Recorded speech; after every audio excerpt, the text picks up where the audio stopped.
Welcome back to the broadcast. You're watching Front and Center here on 9TV. Many thanks for staying with us.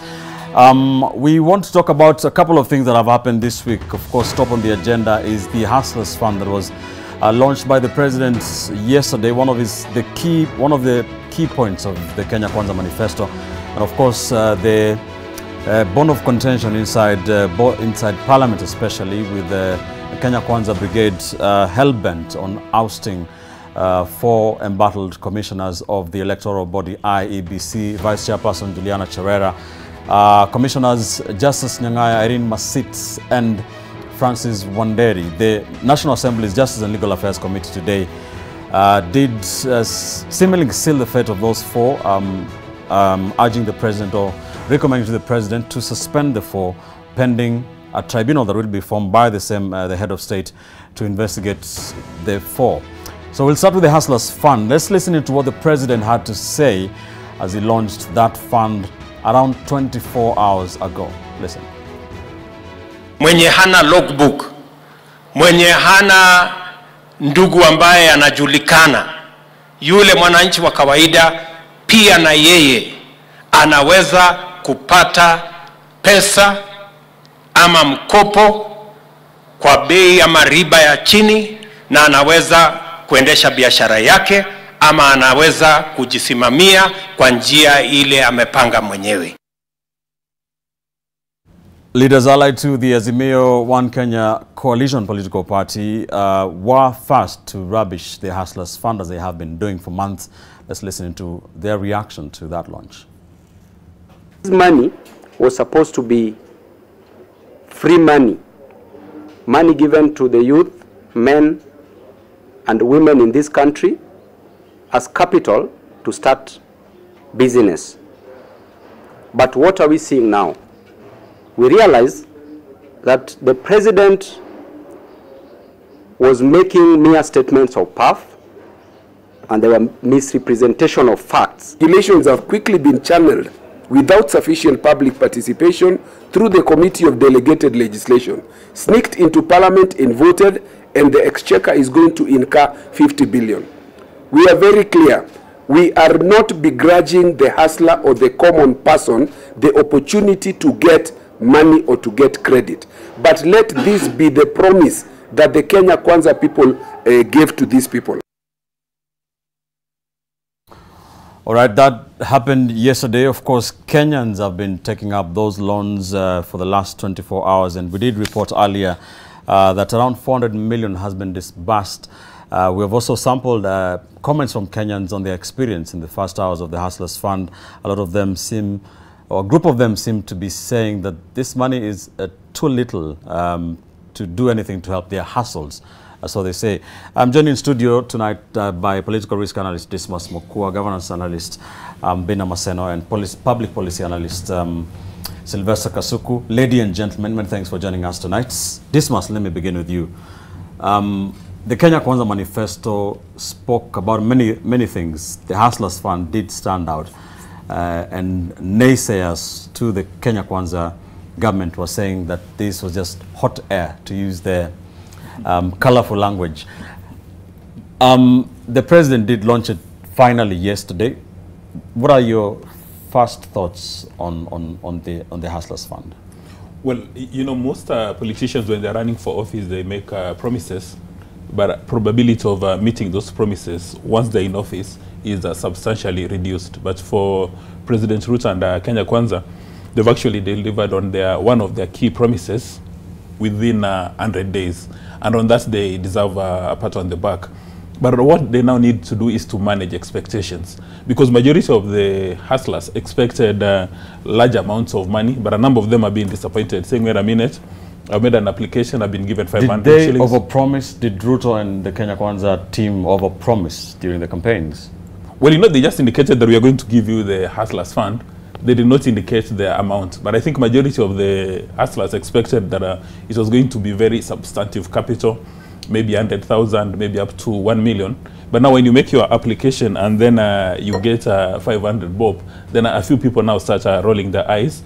But you know, the backbone of the Hustler Fund is that you need to build your credit rating or your credit score. So if your upper limit today, maybe it's 2,200, as we found out with President Ruto, then you need to keep on borrowing and repaying on a regular basis.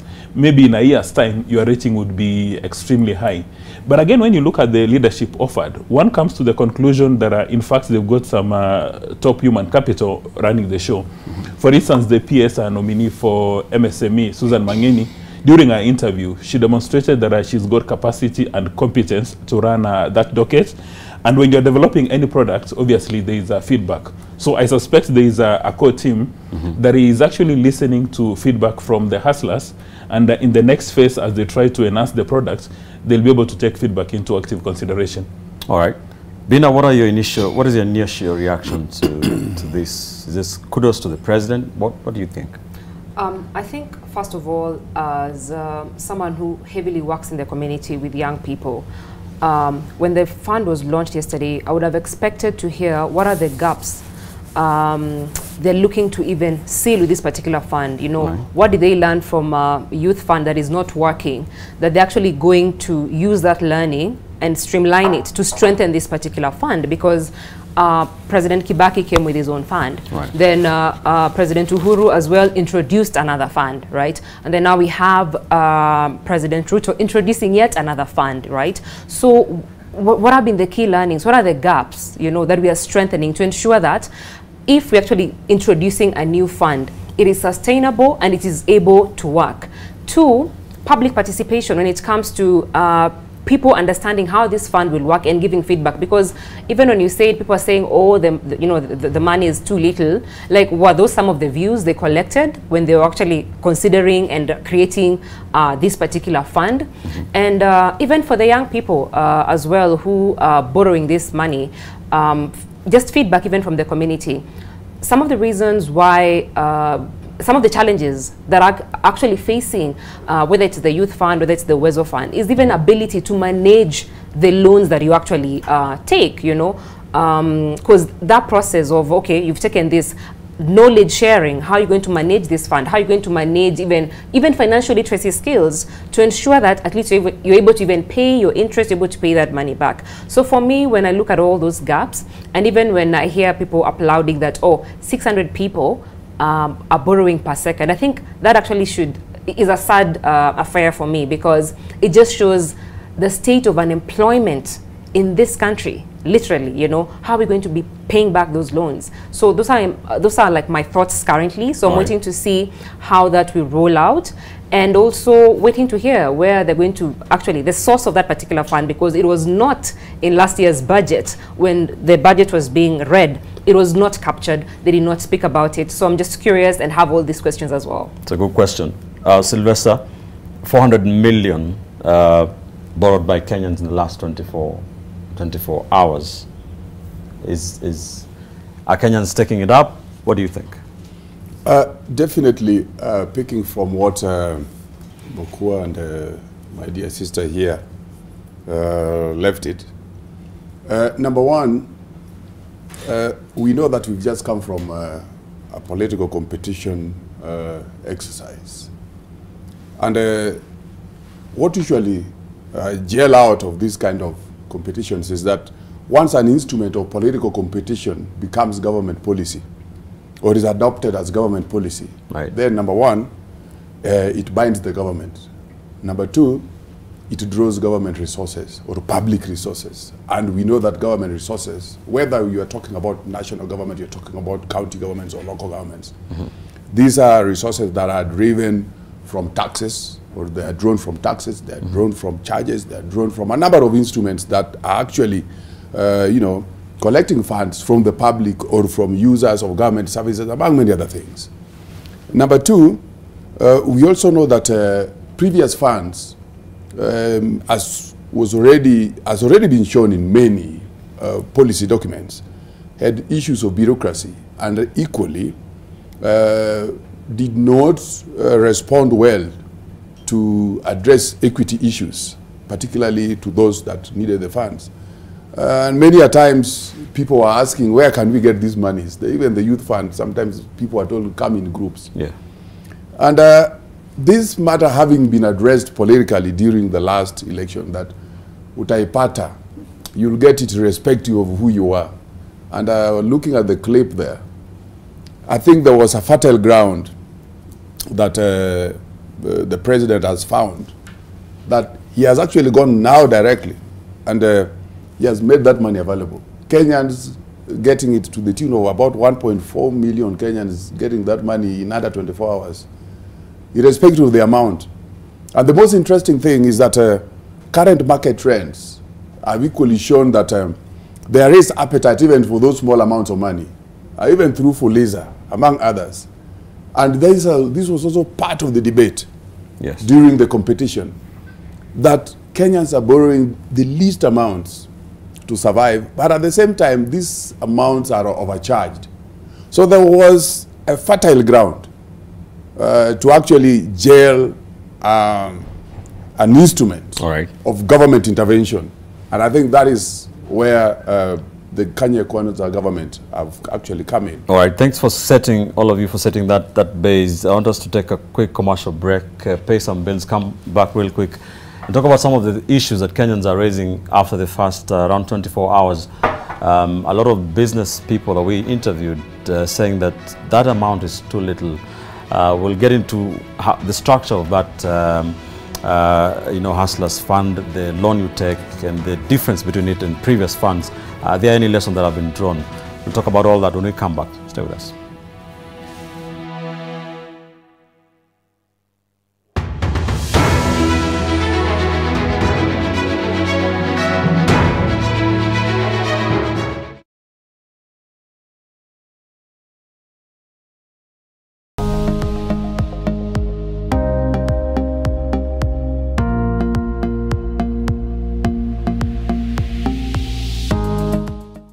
New Nivea Radiant and Beauty Advanced Care.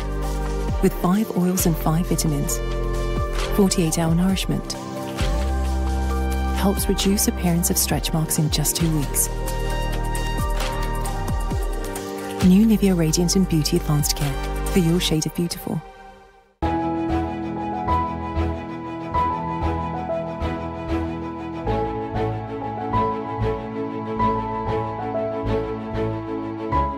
You can now report your motor insurance claim conveniently from your mobile phone in 3 ways. 1. Download RKCRA app from your app store. 2. Use WhatsApp to report a motor insurance claim. Or 3. Dial *352#. Select register a claim and follow the prompts. Did you know shorter is better on YouTube Shorts? Stand a chance to win cash or free data every day.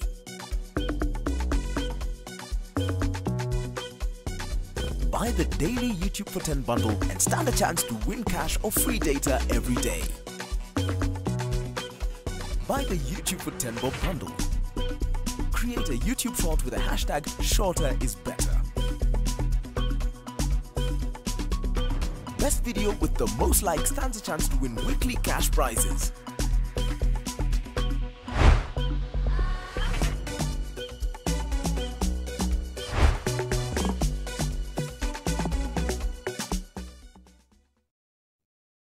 Give to your loved ones this Christmas season. With what?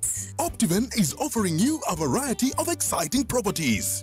The Great Oasis Nanyuki, Hekima Gardens in Nyeri, Garden of Joy of Koma Kangunda Road, Abundance Gardens in Konza. Unique and strategic properties where you can build your dream home. For every 125,000 that you spend, either as deposit or installment, we give you 2,500 cashback this Christmas season. Call us on 0790 300 300. Hey, what's good? It's your girl Amina Abdi-Rabban. This Friday on The Trend, we are hosting the Mare Mare Hitmakers Matata as they talk about their new album, Super Mario. We will also be talking about the 16 days of activism, creating more awareness about sexual abuse and gender-based violence. I have also gone through this. That's why I work here, to help girls who are once like me. A painter and an illustrator unlike any other will be in studio as well. How long should I wait for your love, little mama? usual suspects will be there. Biamono Osoro, hosted by your girl Amina Abdiraba, DJ E on the ones and twos, only on NTV this Friday on The Trend. Centum Real Estate offers you an opportunity to own a home in a serene environment. Talk to us today on 0713 877 777 or text 2 Rivers to 22365.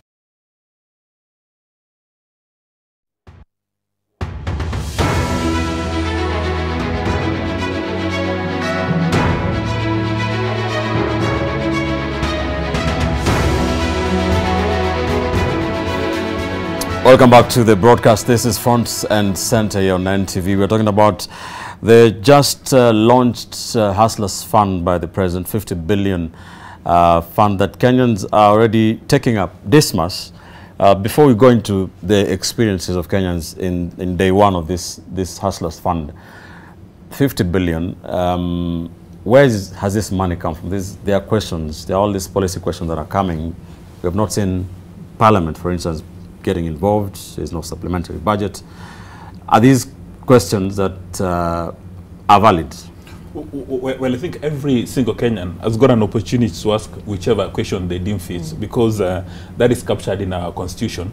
And if you don't get the information you want, you can be like Okio Mtata, you can actually go to the High Court and demand for this information to be placed on the table. But my understanding of how the National Assembly works, that the government can actually spend some resources, and then within 3 months, they formalize the proceedings. Or maybe it could even be Safaricom money, it could be Family Bank money. So there is a need to have clarity on that.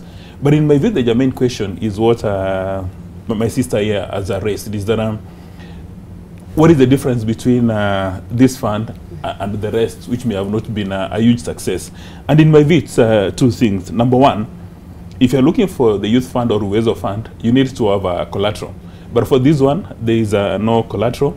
In fact, you don't need to meet anybody. All you need to do is to have your ID, that your SIM card must have been active for at least 90 days. And then you'll access this facility. So it means, again, it brings convenience. For instance, if a Mamamboga goes to a market early in the morning at, say, 4 o'clock, and there's a deficit of 5,000 bob, if your credit rating allows you to get 5,000 bob, you'll actually get the 5,000.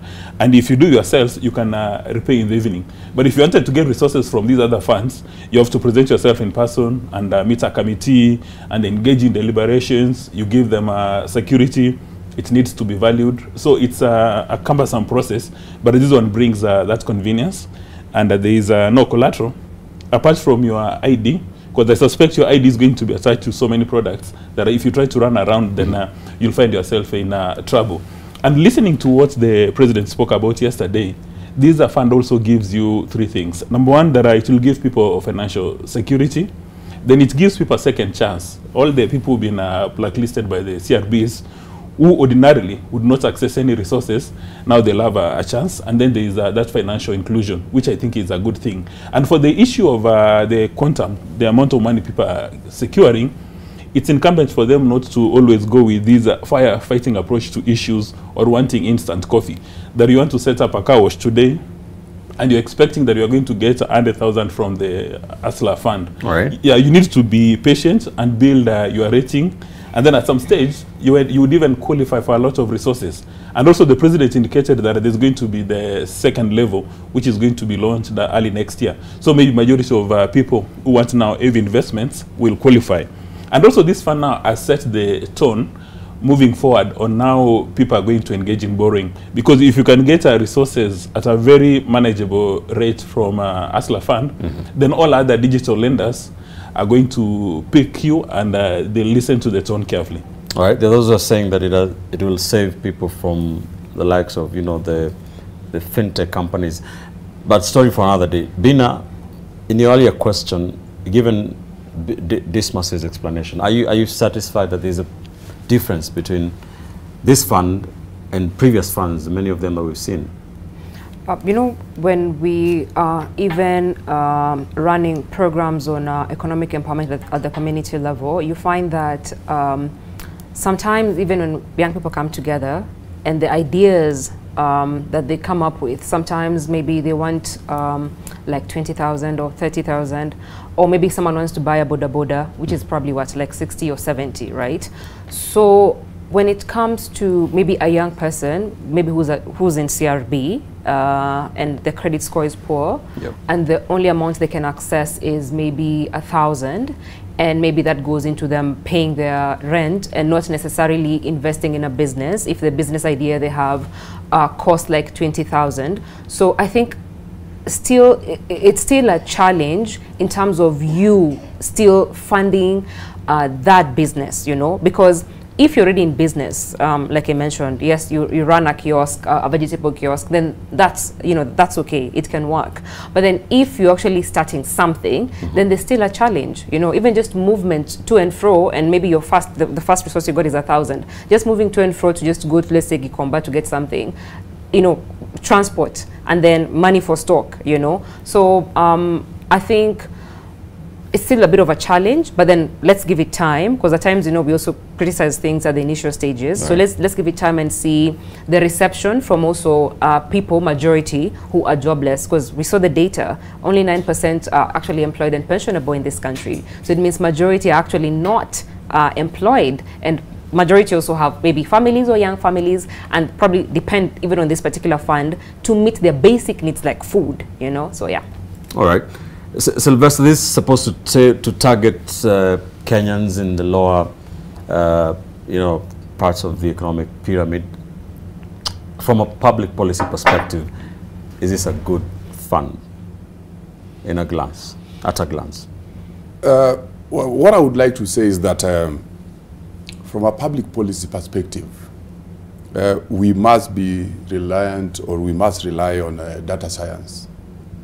And as was said by Mokua, this looks like a platform for looking at the dynamics of, you know, let's say the lowest part of society, those who have actually been looking for the small money, I mean small lending that have been coming from instruments like Fuliza.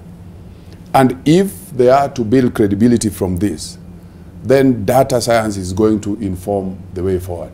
Number one, it will have to address issues like, why was somebody borrowing?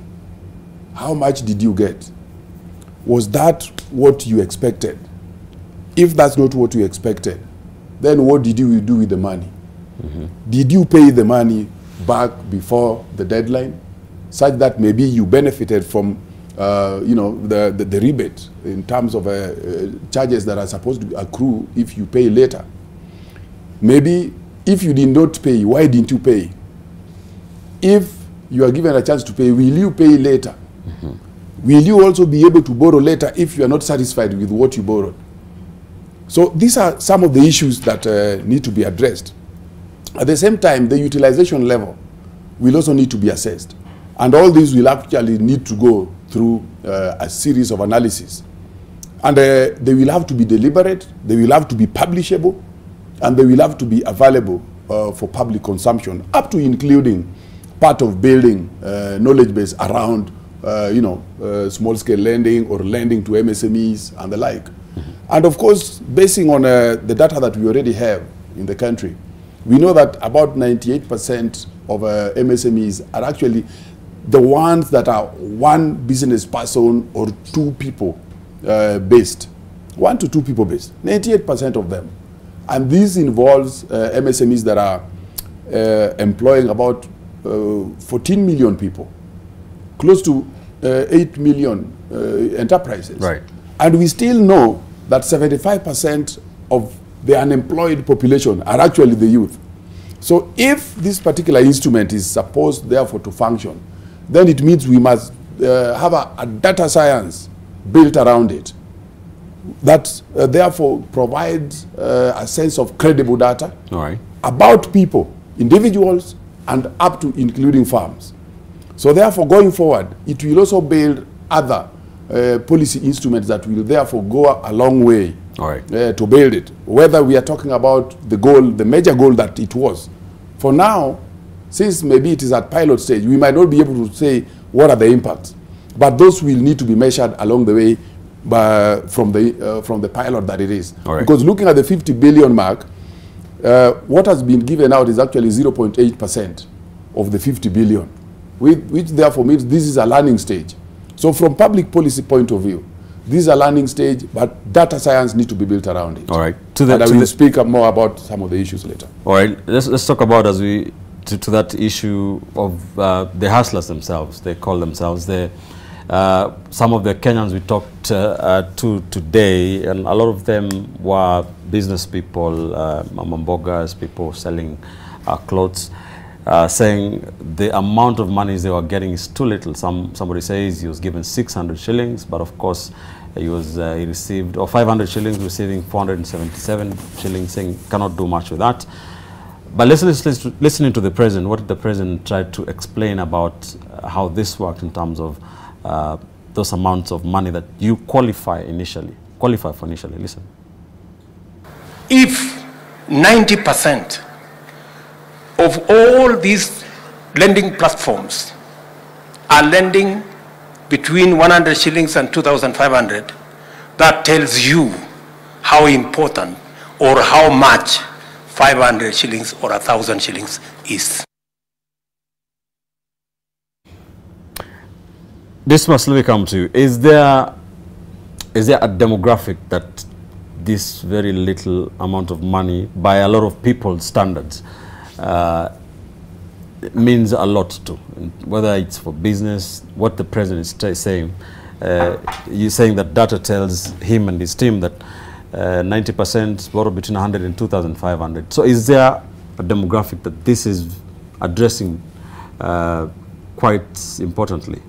Well, there's a saying that data doesn't lie, and if the people behind this fund have done their research and they've established that a majority of people may want between 100 and 2,500, I suspect that's the reason why it's been structured in that manner, to address a particular vacuum. I suspect a number of people who are complaining do not fall in that demographic. Maybe when they heard about the Hustler Fund, they thought they are going to get money to immediately buy a border, and others were expecting maybe to start a car wash, go to big-time business from an MSME perspective. But they've discovered that there probably doesn't meet with the expectations, but there's a smaller group that these funds become a lifesaver. For instance, if you just take an example, if maybe for the hardworking people who go to the market Gikomba in the morning, say around 4 o'clock, 5 o'clock, now, if you borrow the 2,500, and there is evidence over a long duration of time that every day around 5 o'clock you borrow 2,500, and maybe after now about 3 hours you are able to repay, I suspect now your credit rating goes through the roof. It becomes very impressive. However, if from the data science they look at your borrowing tendencies, and then you're borrowing around this time, and then a few minutes later you are paying to Kimathi Street Bar and restaurants, then they suspect this gentleman is borrowing for consumption. But if you borrow in the morning around 5 o'clock and then you are paying to Nyandarua potatoes and vegetables, then they suspect this is a business person. So there's a very high chance that your rating would go up. And I don't think that people like Safaricom, Airtel and KCB would go to a business on a blindfold. Because, they've got a lot of information about anybody in Kenya who's got a mobile phone.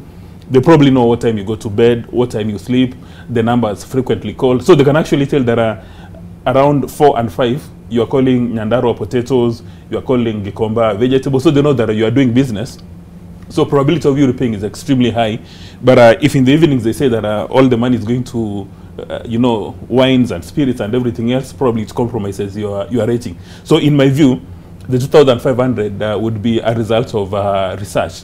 Because we are talking about Safaricom, which is a huge success. Yes. You're talking about KCB, which is a huge success. So there is something they must be doing right, and I suspect, as the Sylvester has indicated, they must be relying on science. And if there's somebody who is unhappy with what the Hustler Fund is doing, then you are invited to get a collateral and then go to the normal commercial banks. Because, this money is not supposed to address people stay in Kileleshwa, the middle class. It's supposed to address the real mamamboga who has gone to buy a produce in the morning, but she has a deficit of 2,000 bob, and then this one comes in as a savior. All right. Well said. Bina, you have to pay within 14 days at 8% the per annum rate, failure to which it rises to 9.5%. Would you say, what's your opinion, this is practical for many of those Kenyans that are being targeted? I think, first of all, I agree in terms of who the fund is targeting. You know, like who's actually at the bottom of the pyramid and who actually needs resources. So I'm also keen to understand what happens if you don't repay. Let's say you borrowed 800, you got 700, and you're not able to repay that money. What happens to you? That is one. But also, again, the information is, this is like tier 1, like there's going to be tier 2, tier 3, and tier 4 of the fund. So it's also my hope that even, as you mentioned, that they're going to use this phase to collect data that is going to inform how they're going to, manage the next tier for the fund, and the third layer of it, and the fourth layer of it. All right. I need us to wind up on this. Sylvester, are there any risks to this? I mean, any new project has its risks. What's your crystal ball telling you? Yes, from a public policy point of view, when an instrument like this is being developed, there are a number of issues that are usually looked at. Number one is the goal, and that goal drives you to the direction of the demand. Is there demand? I think that is something we can no longer debate. What Fuliza and other fintechs have been doing have demonstrated that there is demand. Right. The lending that was done last night of 1.3, lending to 1.4 million people in under 12 hours in itself shows us that there is demand. However, there are other things that are looked at. What is the connection between this particular instrument with economic development? And I think what we are going around is to say that data science will really need to inform the way forward. Is this making a sense? Are there people who are actually even benefiting by borrowing and doing business with it? When you invited me for this show, I went to some of the places where you find these mama boggers, and I was asking them, what is the value of your stock? Some of them have values of 1,500, 2,000, 3,000. They are small values. Therefore, which also tells you that maybe if these people can borrow this money, they can actually do sales. And since they are selling, you ask somebody, what are you selling at? They tell you 3 bundles 10. They buy 3 bundles 10. Then what do you sell? I sell 2 bundles 10. Then it means the person has done a calculation. So if somebody just needs money to do some small business and get some little value, right, that can make sense. Then the other bit is looking at the level of service that that particular instrument injects into the interested population. The other bit is looking at what is called the operational characteristics. Right. That's where now we have the issue of regulation, and that therefore addresses the issues of risk. And in terms of looking at risk, definitely there is a partnership that is working in this particular instrument, where the government is also working with part of the private sector, together with all the telcos that are having money platforms, which therefore means that there is an element of risk sharing. Is it Safaricom or Telcom or Airtel that will bear the brunt of somebody not paying? No, it's the government that will take that risk on. So good point. And I need to tell me one thing before we move on from this. It's something that both Bina and Dismas addressed. Something a lot of Kenyans are asking, what is the difference between this fund and the many funds we've had, and also the fintech companies and the stories that we hear? What's the difference from your perspective? I alluded to that in my opening statement. Number one, issues of equity were not appropriately addressed were in the previous funds, right, because of the lengthy and bureaucratic process of access. Number two, the high interest rates that have been pertaining, some of them even being described as Shylocks. Number three also goes with the issue of maybe more stringent ways of access. Like you need collateral, among many other things, and you need to go through a lot of vetting. of which sometimes you also land into trouble. As you are being assessed, you are told, no, you are not even worth accessing this fund. Right. So that doesn't create equity. So if you have a framework that creates equity, then among the interested parties or the interested populace, yes, then you tend to expand access, utilization, and what therefore needs to be done from public policy is now to see how do you therefore make sure that you have mechanisms that encourage people to come for more. And the framework that Dismas Mokua was describing, in which if today you borrow 500 and you return in good time, then maybe you'll be able. Yeah. Then the other bit of risk is people may be using multiple phone lines to access it, and I think that has been addressed. I asked some of the people who accessed it, and they told me that I asked them, now that you have 2 or 3 lines, were you able to access it with other lines? They said once you try, they tell you you've already accessed and you. So they've covered that base. Yeah. Yes. So the risks seems to have been mitigated using technology. Okay. And all right. Yeah, let me quickly buttress the point he has raised. I'm a Mamboga in my village, a place called Mosocho Market, who has got this facility, and it's linked to a savings product. It's linked to NHIF, meaning that if anybody gets sick within a homestead, she will actually not use capital to go and take care of the medical bills. It means that NHIF will take care of it. So there are so many byproducts of this fund that at the end of the day will have a good multiply effect. For instance, if NHIF has got a lot more resources, then it means healthcare in Kenya is going to improve, and it works to promote Kenya as a tourist medical destination. Right. So if well managed and structured. So you took 1 second of mine. Let me just finalize. The bit that we need to look at now, considering that this particular instrument is still at infancy, it's still at piloting, and knowing that Kenya is the home of M-Pesa, and M-Pesa has really promoted Kenya. If we find a financing instrument that assists people who are looking for quick money to do business, irrespective of the amounts, and it gets perfected, this will be one of the instruments that maybe can be looked at within the region or elsewhere. I hope the people that are responsible it just are needs watching. to be given as some kind of policy polishing. Thank you. It is early days in the Hustlers Fund. The last 24 hours, we will continue monitoring. Of course, this is a conversation that will keep developing.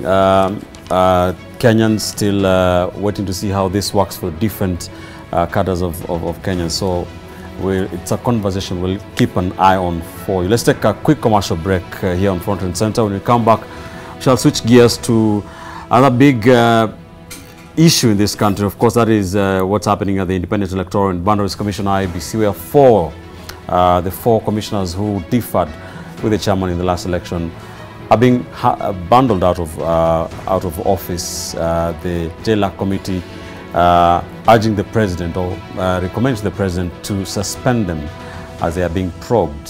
We'll talk about that next. Stay with us.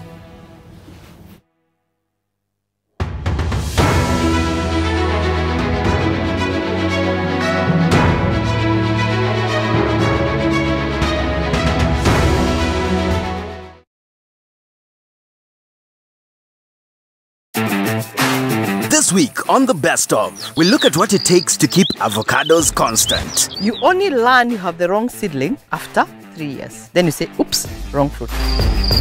Organic farming is the present and the future. Once they test your fruit and when it has a certain high percentage of chemicals, then you lose the market. And we get a proper agroeconomic education. The difference between me and you, who has bought on the roadside, I am 1 year ahead. Money grows on trees. As little as they are, they fetch a lot of money. On The Best of Avocado Farms. Go is about thriving, reaching for the stars. It's about exploring new ideas, securely and safely, from the palm of your hands. It's go time with M-Pesa Go.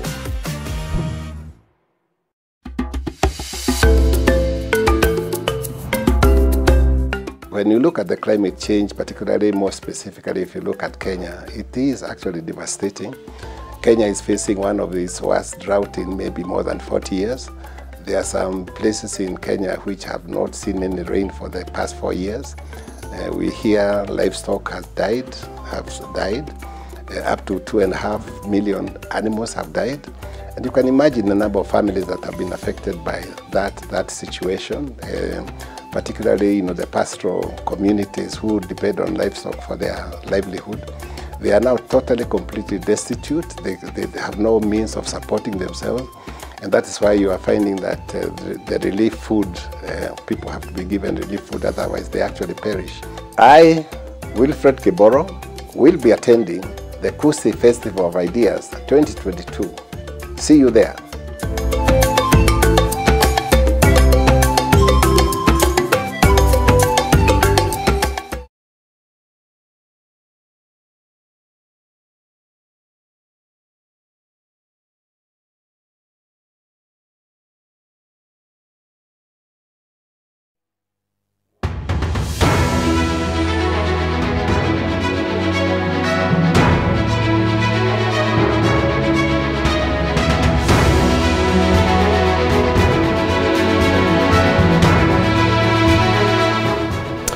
Welcome back to Front and Center. Let's talk about the Independent Electoral and Boundaries Commission, the state of the electoral body, with the Kenya Kwanza Brigade hell-bent on kicking out 4 of those commissioners, that is Vice Chairperson Juliana Cherera, as well as 3 other commissioners, Irene Masit, Justice Nyangaya, as well as Francis Wanderi. The Justice and Legal Affairs Committee of the National Assembly today recommended to the President to suspend those 4 commissioners and for the President to appoint or form a tribunal to basically put the final nail on the coffin, so to speak. Let's listen to some of the things that have been said about this. This has been taken very, the Azimio team has not taken it lightly. The party leader Raila Odinga at some point in the last 1 week threatening to call rallies and mass action against this, then going ahead to cancel the same or postpone it until next week. Let's listen to that. This regime, which came into power through the rigging of the elections, is now hell-bent in trying to send home the commissioners who stood firm on the platform of the truth. And we have said that this is not going to be acceptable. People of Kenya will not accept it because it is now known worldwide that these people lost elections badly and that they stole these elections. But now we cannot accept that on top of that they will add insult to injury by sending away these other commissioners and then imposing on Kenyans a user-friendly commission to them. This is not acceptable. And therefore we have said we are going to consult widely with the people of Kenya. We will begin in Nairobi on Wednesday. We will have a meeting with the people of Nairobi at Kamkunji grounds to ask them if they accept that these commissioners should go home. We will then do the same thing in Mombasa. We'll do the same thing in Nakuru. We do the same thing in Kisumu, do the same thing in Kakamega, because an independent electoral commission is the referee. It cannot be appointed by a player. All right, so that's the Azimio party leader. A few days later, the President did fire back. Let's listen. Street demonstrations, street fights should not be part of the script of any responsible opposition, unless they want to be a dictatorial opposition. We want to do our job, and we wish well the opposition in doing their job, but they should do it peacefully. I do not think organizing demonstrations and getting Kenyans to do the things they want Kenyans to do is part of holding any government to account. All right, that is part of what has happened. Of course, the latest is that the committee that was handling this matter wants the 4 suspended as the President forms the tribunal to look into the matter. I want to get your views, ladies and gentlemen, very quickly. Sylvester, let me begin with you. What is the state of the Electoral Commission, and what do you think of what's happening around it, especially this continued war between the 2 sides in the political divide? Yes, Ben, I would like to say that the past election was very hotly contested. There have been many casualties. And equally, the Electoral Commission, as we did see it, equally came out as a divided house. And there were a lot of conflicts that arose out of their own functions. Yes. And they had elements of disagreement on how they made the decisions that they made, or how part of the commission saw their colleagues also make the decisions they made. So what we are seeing now definitely is what we can call the outpouring of that particular conflict. And this is natural, this is expected after such hotly contested election? Political processes are never scientific. That's number one. Number two, political processes have elements of interest in them. Number three, political interests can never be predetermined, particularly when interests are divergent. All right. So what I would like to say is that interests never cease in political processes. And the Electoral Commission equally is an instrument, is an institution that manages political processes in Kenya. And as such, when there are elements of disagreements or elements of conflict within it and around it, right, and together with the divergent stakeholders around it, then we do expect what we are seeing to be the norm. The state of the Electoral Commission is very important to every citizen of this country. This must, do you, from what we have seen in that happening in that electoral body, should the 4 commissioners be suspended like has been recommended by the Justice and Legal Affairs Committee? You know, under normal circumstances, in a mature democracy, those 4 commissioners ought to have resigned on their own motion because they made some serious allegations. In fact, they did a runner from an electoral process, which is the fountain of peace and democracy in Kenya, claiming that whatever the chairman was going to pronounce was voodoo.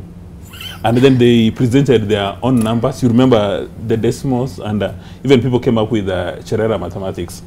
And their behavior at that particular time, it was a threat to our national security. At that time, Kenya was very tense. The situation was it was boiling over. You would actually even feel the tension. But they came out and said, wait a minute, the chairman is about to present voodoo results. And they proceeded and presented voodoo numbers. The matter went to the Supreme Court, and the judges in their wisdom made a determination in favor of what the chairman had declared. Mm-hmm. So in my view, if those 4 commissioners were in a state where they respect democracy and institutions, they ought to have resigned a long time ago. But because they've refused to resign, one can easily predict that their goose has been cooked. It's only a matter of time before they go home. But the bigger picture, in my view, is after listening to the presentations at the Supreme Court, the affidavit as presented by Mr. Chebukati had a lot of content, had a lot of allegations. So in my view, outside the president forming a tribunal to look into the conduct of those 4 commissioners, it may be useful for him also to form a commission of inquiry to investigate that environment at KICCs, sorry, at Bomas.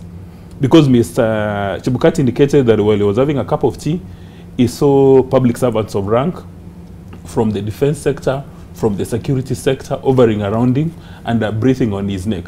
And he claims further that the intention was that the will of Murah must be suppressed.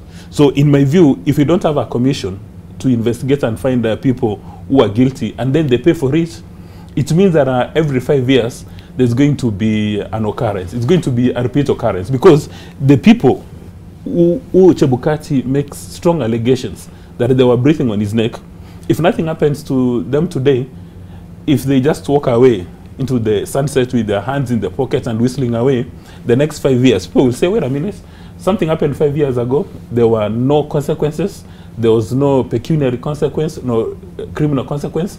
This has become a best practice.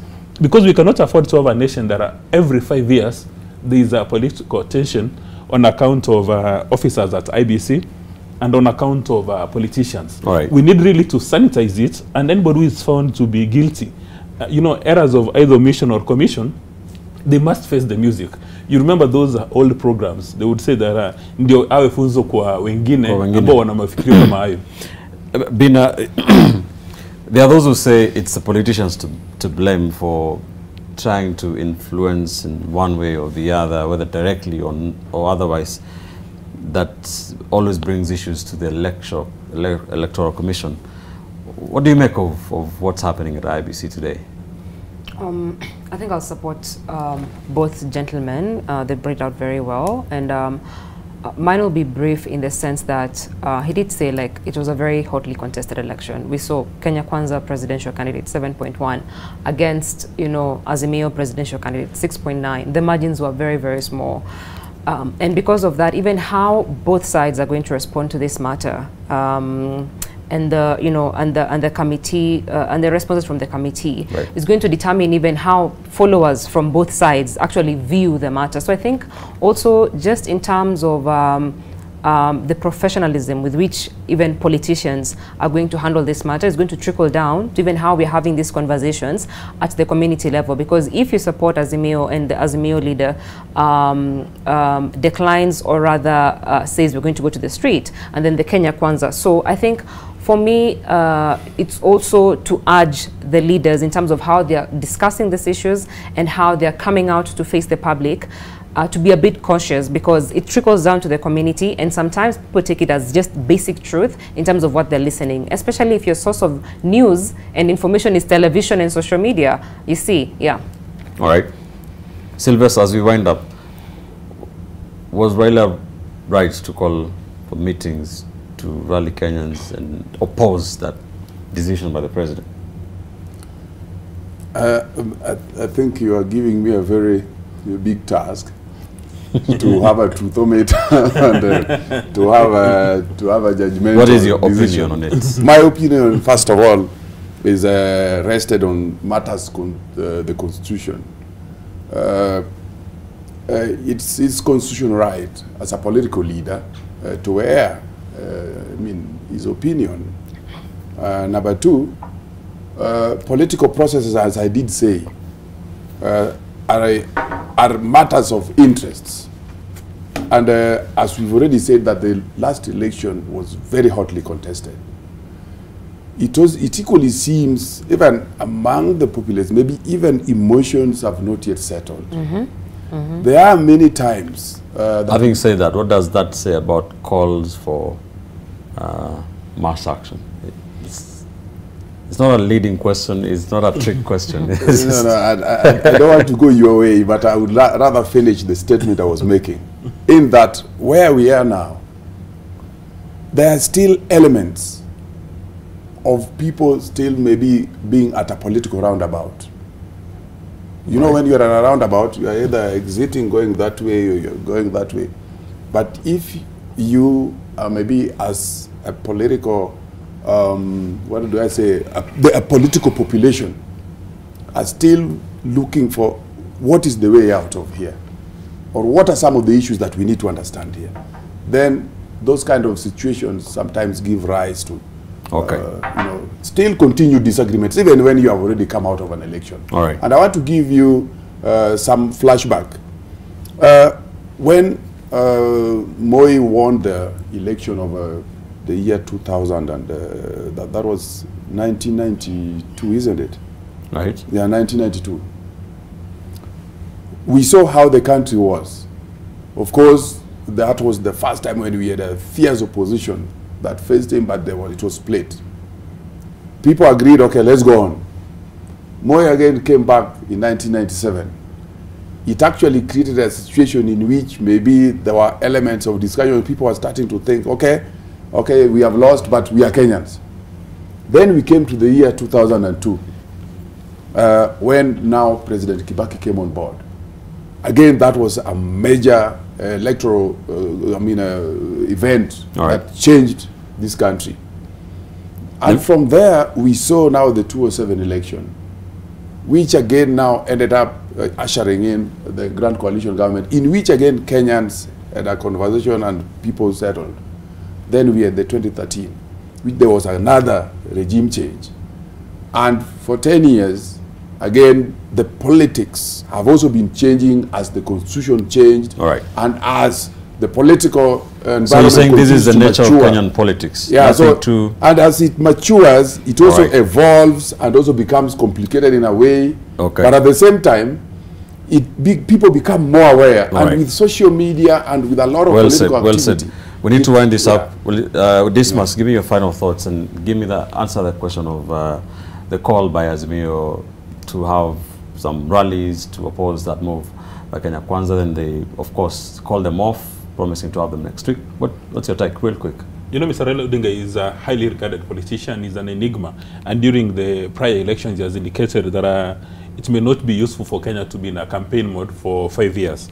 And my view is when he's calling rallies today and he wants to engage in demonstrations, it means he has already started the 2027 campaign. So there's a very high risk that he'll get Kenya back in the political mood, which may not be useful. Because right now what we need to do is to ensure that we address the issues of food insecurity, housing insecurity. All those are the things which are supposed to be in the priority list.